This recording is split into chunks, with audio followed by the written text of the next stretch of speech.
Today I'm going to work with 4mm Mylar bag to store comics, and before I get into the materials that you'll need, I wanted to just give a brief outline of why you should use Mylar.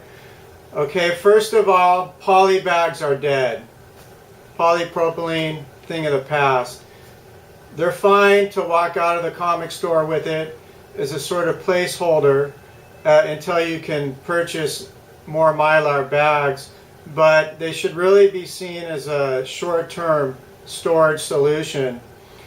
You know, it's well proven now that they break down over time. Polybags release gases that can damage your comics. They say to switch them out every 3 or 4 years, but like I said, they should only be used short-term until you can purchase a Mylar bag. The way I look at it, if your comics are worth keeping and collecting and are not just reader copies, you're going to want to preserve them with a bag for the long term as an investment, because the price is bound to go up. In my honest opinion, the US dollar is bound to collapse. So things like real estate, comic books, collectibles and such have become a really wise investment. However, that investment is useless unless you can guarantee the quality remains at its highest possible margin. And Mylar bags will maintain quality of your comics better than anything else. By getting a 4mm Mylar bag, you're ensuring the thickest possible protection on the market. However, you do need to use them properly so that you don't damage your comic when packing. So anyway, on to some materials here. These are, you can buy a pack of 4mm Mylar bags. I'm going to be working with the Golden Age size. And, you know, E. Gerber is a highly recommended company. It's also pretty high-end. This is BCW. You know, they're just as good. Basically, Mylar is Mylar. You know, they're going to be acid-free.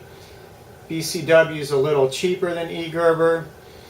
And, you know, the thing about Mylar is it protects from a lot of stuff that polybags are not protected about. Oxygen decomposition.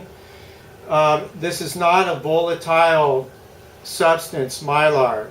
It's very stable. It can withstand humidity.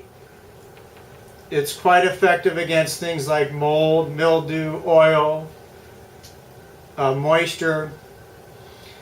And the thing to know about your Mylar bag is you want to get it bigger than your comic. If you order your bag the exact same size as your comic, you're not going to be able to get your comic in there. And if you find yourself having to squeeze your comic into your Mylar bag, don't do it. You've gotten too small. And actually, as I start bagging comics as an illustration, I'm going to show you what happens when you get a bag that's too small. So for example, these are a Golden Age 8 1/4 by 10.5. I am going to be bagging some classic illustrated comic books. And the next thing you're going to want to get is some boards. Okay, these are full back backing boards. Now, the most important thing with the boards is that you get acid-free. You know, E. Gerber, from where these are from, have excellent full back boards. BCW do too. Most of BCWs are now acid-free as well. But you want to make sure they're acid-free so they don't start decomposing and compromising the integrity of your books. Now, full backs are the thickest stock you can get. It's a really stiff board. It works great as long as you have enough room in your bag. If your bag is too small and you find yourself having to shove this thing in there, then you've got to get either a smaller board or a bigger bag. A lot of people use halfbacks. Halfbacks are fine. They're a little more slender. It just depends on your style. Now, the reason I'm going to use full backs is because I'm only going to use one Mylar bag. one thing that's become quite popular, and it's a great way to store your comic, is people get a 1 or 2 millimeter Mylar bag. They put their comic in there, and then they get a 4 mil like archival size bag and actually put their comic in that as a second level of defense. So they've got their comic in a 1 or 2 mil Mylar, then they stick it in a 4 mil archival. That's a great way to protect your comic. If you use that way, you'll be fine with a half back instead of a full back backing board. However, to do that, you're going to be buying twice as much material for something that I believe can be done with 1 4 mil Mylar bag and 1 full back backing board. Now I want to get back to the sizes. My comic I'm going to be bagging is a Golden Age comic.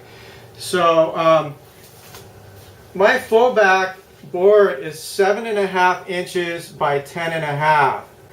Now 10.5 is the standard height for most comics. 7.5 is going to be a little wider than my actual Golden Age comic.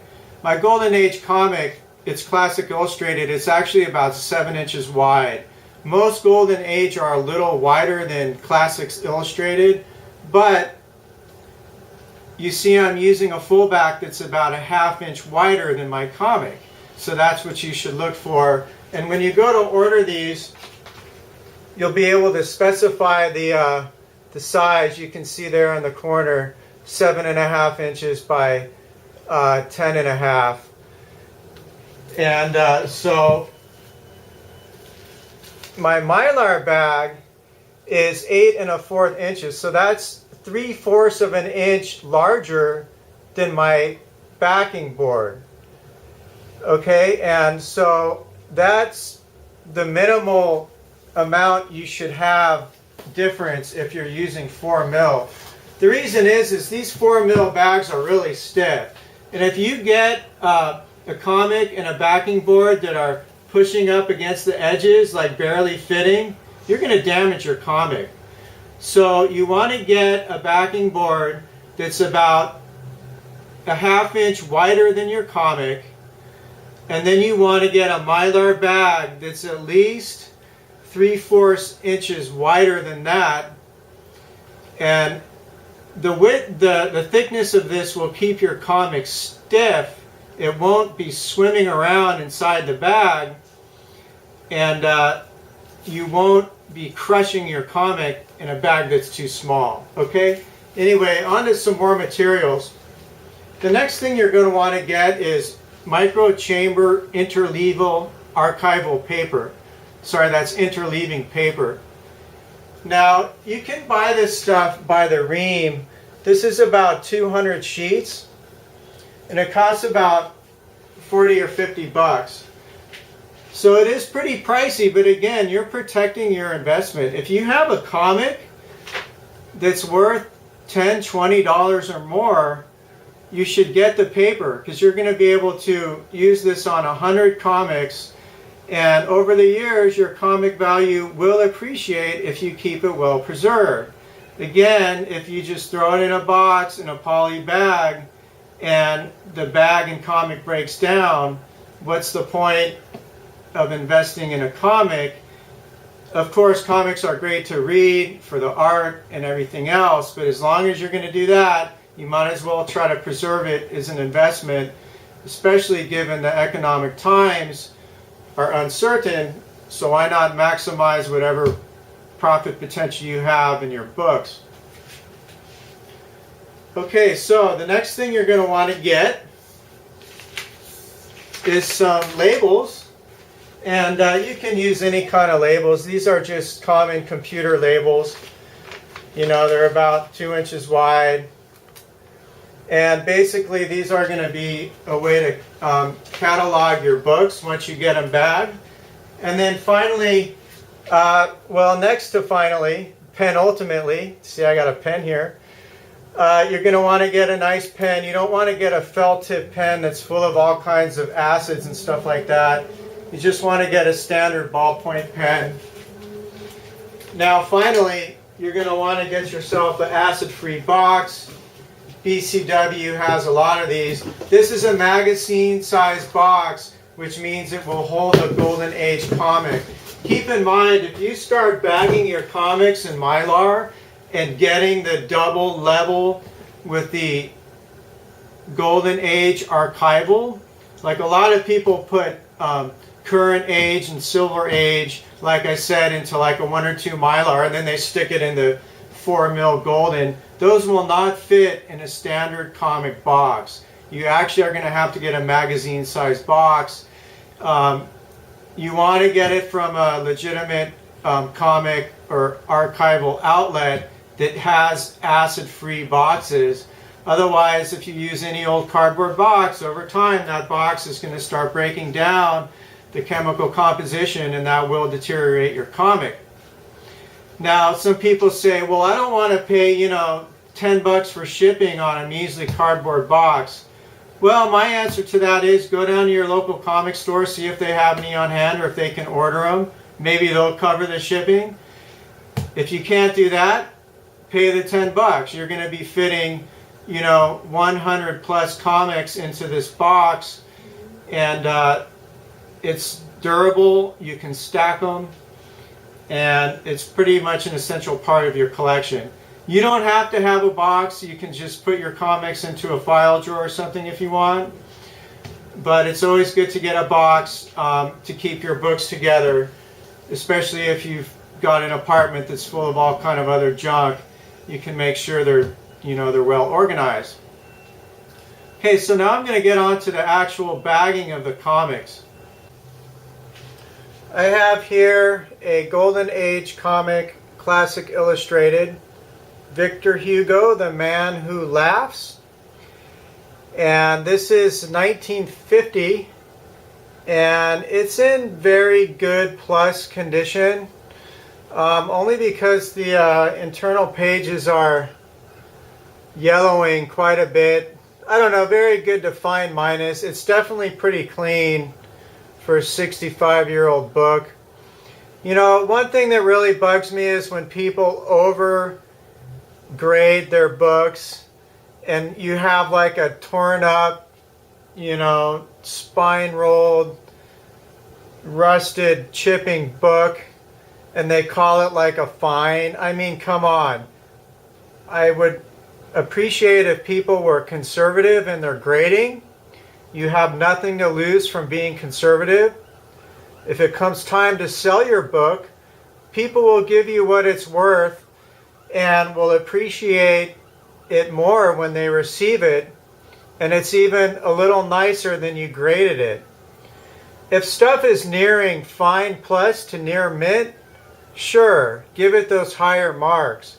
But when you're talking the medium to lower end of the spectrum, once again, please be conservative. So anyway, here we have the comic and the micro chamber archival paper. So how this stuff works is, now the minimal amount of paper you want to put in your book is 2. So you start with the cover. You gently open the cover of your book. You stick it in there. Now the thing about this paper is you want to order it a size that's a little smaller, a few millimeters smaller than your book, so it doesn't stick out around the edges. If it sticks out a tiny bit, it's not that big of a deal, but if it sticks out a lot, then your paper's too big. Okay, you also want to stick a slip in the very back. And if your comic is really valuable, you should stick one in the center too. What this does is it prevents the frontispiece art from bleeding into the cover and vice versa. It also helps to suck up any resident chemical oils that have gone